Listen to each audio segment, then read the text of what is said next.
Bonjour et bienvenue sur CF News TV. Aujourd'hui, nous allons parler dette infrastructure et j'ai pour cela le plaisir d'accueillir les équipes de LBPM European Private Markets. Bérénice, Pierre-Emmanuel, bonjour. On est ravis de vous accueillir. Bérénice Arbona, vous êtes responsable de la dette infrastructure chez LBPM et Pierre-Emmanuel, vous êtes directeur d'investissement au sein de cette équipe. En quelques mots, LBPM, donc c'est plus de 50 professionnels, 13 ans de track record. Oui. Près de 320 opérations, 9 milliards d'euros déployés depuis sa création et 4-5 milliards en dette infrastructure notamment. Et c'est ce savoir-faire, cette expertise qui vous amène aujourd'hui à déployer une nouvelle stratégie vers le sub-investment grade en dette infrastructure. Alors ma première question, c'est pourquoi le sub-investment grade aujourd'hui? Quelles sont un peu les dynamiques de marché qui rendent cette stratégie intéressante? Tout d'abord, je pense que c'est un marché dans lequel on pense qu'il y a beaucoup de valeurs relatives aujourd'hui. L'une des raisons à cela, c'est qu'il y a un retrait progressif des banques de ce segment de marché depuis déjà plusieurs années sur, on va dire, des ratings en dessous de BB-. On voit de moins en moins de banques et du coup, on a beaucoup plus de possibilités de structurer des opérations à valeur relative élevée. D'accord. Ensuite, ça s'inscrit aussi dans un contexte de grandissement du besoin d'infrastructures au sens large, dans les infrastructures de la transition énergétique, mais aussi dans les infrastructures digitales ou d'autres infrastructures naissantes. Ça fait des besoins de financement très importants qui restent adressés par l'equity infra, par la dette senior investment grade, mais il y a tout un segment de marché et des besoins de capitaux qui font que cette stratégie, aujourd'hui, elle est très pertinente. Comment est-ce que ça se compose au sein de la plateforme LBPM? J'imagine qu'il y a des synergies avec la dette infra senior existante déjà. Tout à fait. Cette stratégie Sub-Investment Grade est une extension naturelle en fait de notre univers d'investissement. Nous finançons des projets d'infrastructure depuis plus de 13 ans. Nous avons un track record établi, on a financé plus de 75 transactions sur tous les secteurs de l'infrastructure.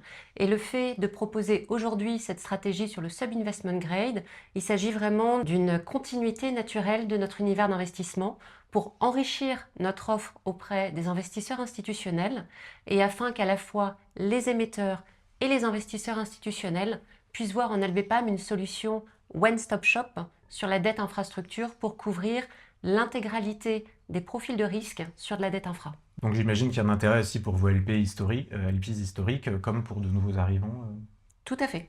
Il s'agit à la fois d'une diversification de notre offre qui permet de correspondre à des besoins de nos investisseurs existants, mais potentiellement aussi de pouvoir capturer des besoins de nouveaux investisseurs. On voit aujourd'hui dans le marché qu'en fait, il y a beaucoup d'acteurs qui connaissaient l'infrastructure par le secteur de l'equity, mais qui commencent à vouloir privilégier en fait des remontées de cash un petit peu plus régulières et récurrentes, ce que permet d'offrir la dette infrastructure. En revanche, la dette senior sur des stratégies effectivement plus cœur ne correspondait pas à leurs exigences de rendement. Donc, faire cette offre sub-IG permet de correspondre en fait et de matcher les besoins de ces investisseurs qui souhaitent diversifier les profils de risque sur un actif de dette qui offre plus de rendement, mais qui a toutes les caractéristiques de sécurisation d'un instrument de dette. Concrètement, à quoi ressemble la stratégie? Quelle taille de levée vous visez pour ce premier fonds? Quels sont les secteurs que vous allez viser? Combien de transactions vous espérez faire au sein de ce véhicule? Non, tout à fait. Donc, c'est un fonds pour lequel on va cibler le mid-market européen. On va avoir une stratégie qui est vraiment pan-européenne.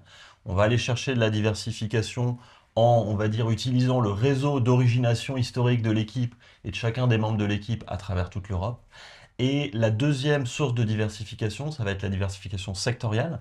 Donc, c'est un fonds qui est classé article 8, qui va couvrir tous les secteurs de l'infrastructure, les énergies renouvelables, la transition énergétique, mais aussi la transition digitale, les actifs corps infra et tout ce qui correspond à notre définition de l'infrastructure.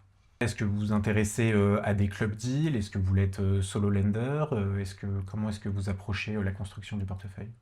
Ça dépendra bien évidemment de la taille des transactions. Comparé à une stratégie senior, effectivement, sur une dette junior, il est beaucoup plus facile en fait d'être seul prêteur et ça nous permet également de vraiment maîtriser toute la structuration fine et de pouvoir proposer une structuration sur mesure à nos emprunteurs. En revanche, pour certaines transactions de taille un peu plus large, il peut être intéressant de temps en temps, d'un point de vue taille, diversification du portefeuille, de pouvoir être sur un club deal peut-être à 2 investisseurs institutionnels, afin d'élargir notre périmètre d'investissement et pour que ça réponde effectivement à des critères de diversification également du portefeuille. En termes de granularité du portefeuille, est-ce que peut-être de rendement, qu'est-ce que vous visez pour le nombre de lignes de ce fonds? Ce qu'on souhaite offrir à nos investisseurs, c'est un fonds qui est diversifié et dans lequel, effectivement, on va prendre plus de risques.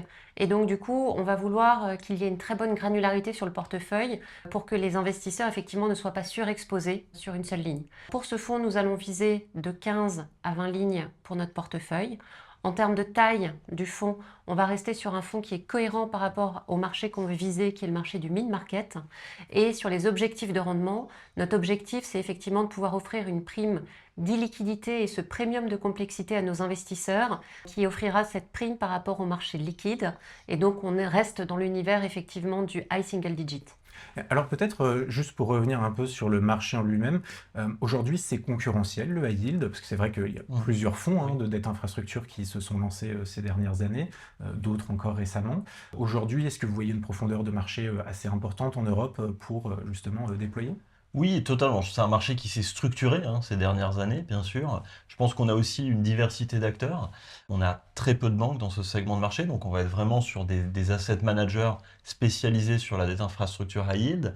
La manière dont on perçoit le marché aujourd'hui, c'est qu'on a des acteurs qui ont commencé il y a 5, 6, 7 ans, qui aujourd'hui en sont à plusieurs millésimes de véhicules, et du coup qui vont cibler des opérations peut-être de taille plus importante que celles que nous on va cibler pour le début de notre stratégie. Donc on pense qu'il y a aussi un segment de marché à capturer dans le mid-market, dans ce segment où certains fonds finalement sont trop gros pour regarder ce segment-là, puis d'autres fonds sont un petit peu plus petits, donc on a l'ambition d'aller sur le mid-market et de capturer une place. Et même si l'environnement est plus concurrentiel, c'est aussi un marché qui permet d'avoir des structures également plus robustes et qu'on peut finalement, dont on peut tirer profit pour les investisseurs dans cette stratégie. Et sur le plan opérationnel, alors quel mécanisme de protection avez-vous mis en place pour encadrer ce risque supplémentaire? Au niveau transactionnel, on va continuer d'appliquer la rigueur de structuration des investissements avec systématiquement un package de sûreté, des covenants, une due diligence et une boîte à outils qu'on connaît très bien dans la dette infrastructure investment grade, qu'on va renforcer avec une boîte à outils complémentaire pour la dette infrastructure sub-IG, en regardant les aspects de valorisation, en regardant les aspects d'analyse de plateforme, de qualité de management et de perspective de développement des sociétés qu'on accompagne. Et au niveau des équipes, nous avons bien évidemment renforcé nos équipes de gestion avec des experts qui ont déjà du track record sur de la dette sub-IG. Et au niveau de la plateforme, nous avons continué en fait à renforcer notre plateforme aussi bien du côté des équipes juridiques avec des experts spécialisés en financement de projets d'infrastructure.